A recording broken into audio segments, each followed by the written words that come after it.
Alright, ladies and gentlemen, fellow Guardians, Jay here with an Iron Banner review for you. That's right, the very first Iron Banner of Destiny 2 has come and gone. Throughout the entire week of the Iron Banner, people were talking a lot about it, and I'm sure they're going to be talking about it a lot for the immediate future.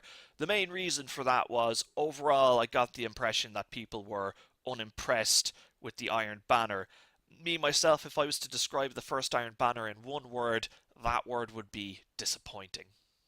But seeing as we are the Destiny community, let's do what we do best and analyse the hell out of this to try find out firstly why it was disappointing, and secondly what sort of feedback can we give to Bungie to help improve future Iron Banners. Now, there are a few points that I do wish to touch upon. I'd like to point out that they're not arranged in order of importance. In fact, I decided not to put them in any sort of order whatsoever because I don't feel like any one of them is that singular problem. They're all important and they are all things that need to be looked at. One of the main things I loved the most about the Iron Banner in Destiny 1 whenever it rolled around was that it felt special. The Iron Banner in Destiny 2 stopped feeling special very quickly. I'll quickly touch upon what I did make it feel special. Firstly, the music that you heard at the start and at the end of every match.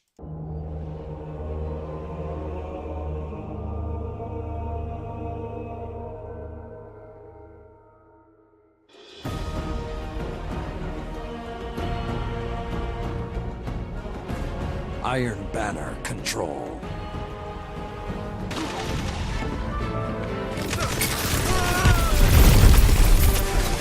Ten seconds.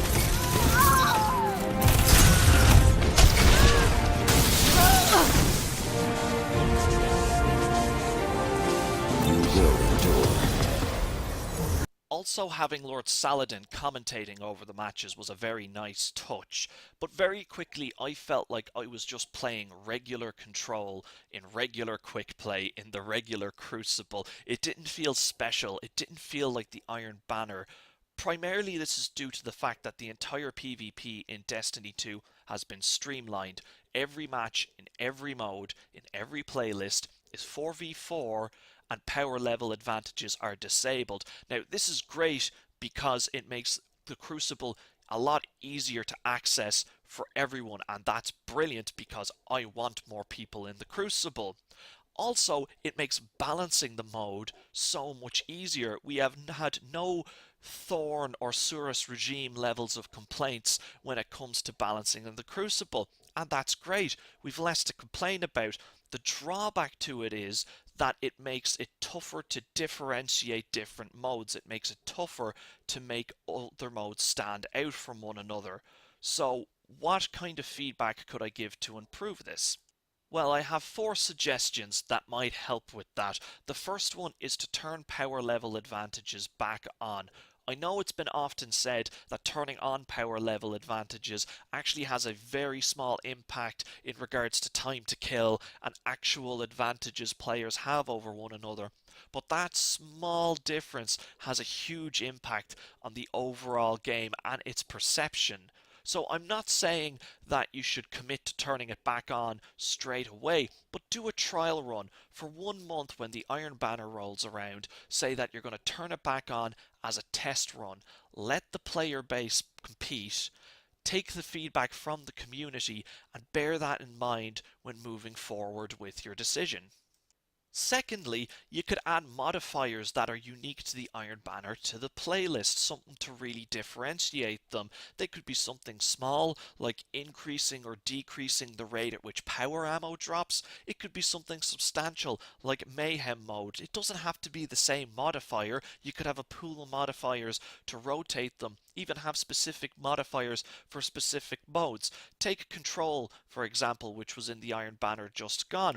You could have had a buff that if you were standing in a zone that you were in possession of, that you got a slight buff to your defense or your attack, which would have made it tougher on people to uproot their enemies from different zones. I'm just spitballing, but really any sort of modifiers to help spice things up, change the pace of the match, change the way people think and the way people play in the Iron Banner.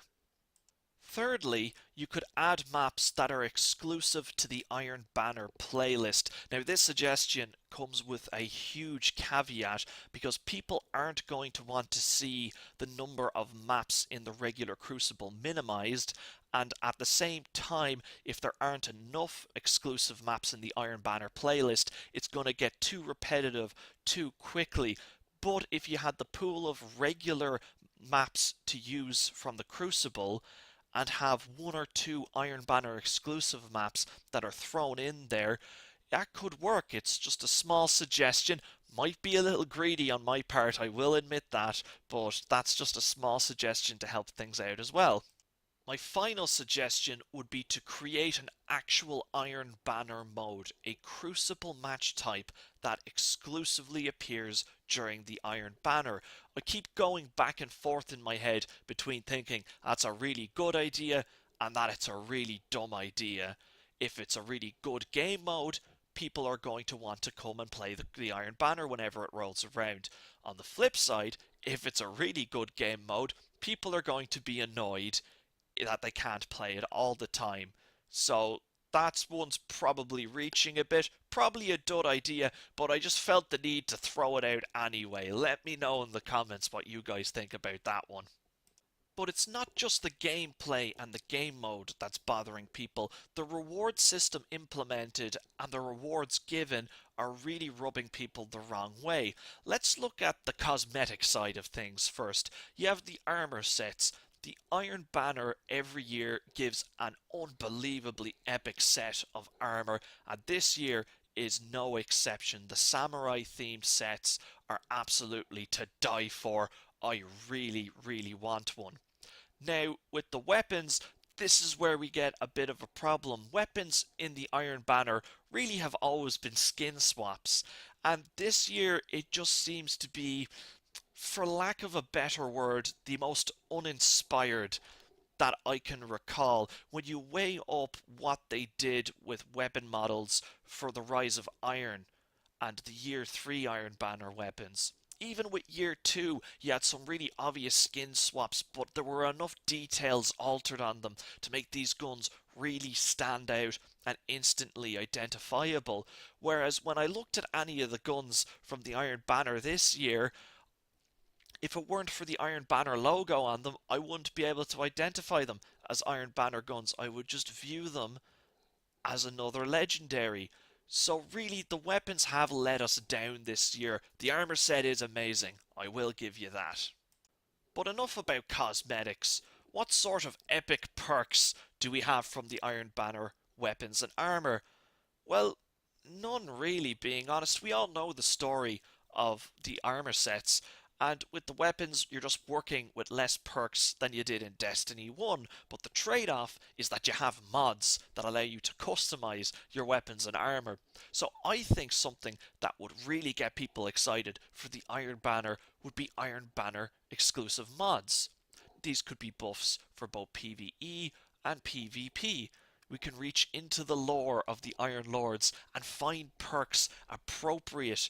I miss the artifacts that were introduced in Rise of Iron. I don't think we necessarily need some of the buffs as large as they gave, but it could be a way to replace them. And if you think about it, if you put them as mods, you could then equip them to any item or any weapon. So it's not just about your Iron Banner weapons and gear.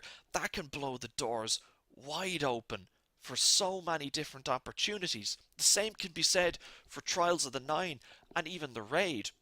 So this isn't really as much about the weapons and armor as it is about mods, which is definitely a discussion for a different video. Now, I won't mention the duplicate drop rates because Bungie have already released a statement saying they are aware of the problem and they're looking to rectify it. Hopefully they will do that sooner rather than later, although I think it is important to ask yourself, how often would I like Iron Banner to drop and how wide of a loot pool should it be? Because if you recall, in the original Iron Banner there would only be 1 or 2 armor pieces and 2 different weapons up for grabs, numbers might have varied one or two, but you never had the whole loot pool to dive in from. And I'd hate to see being able to collect the entire armor set and all of the weapons in one Iron Banner. For me, part of the joy was being able to come back to every Iron Banner until you got them all. I'll admit, in the past, it took way too long.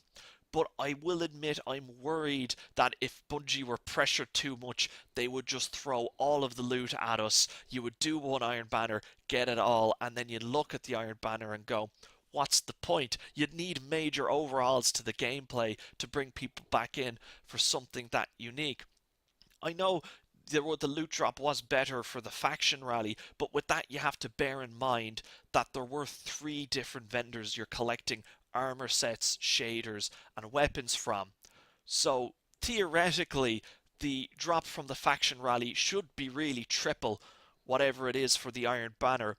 I guess what I'm trying to say is there needs to be more drops and they need to be more varied, but at the same time, don't overdo it so I have a reason to come back next month.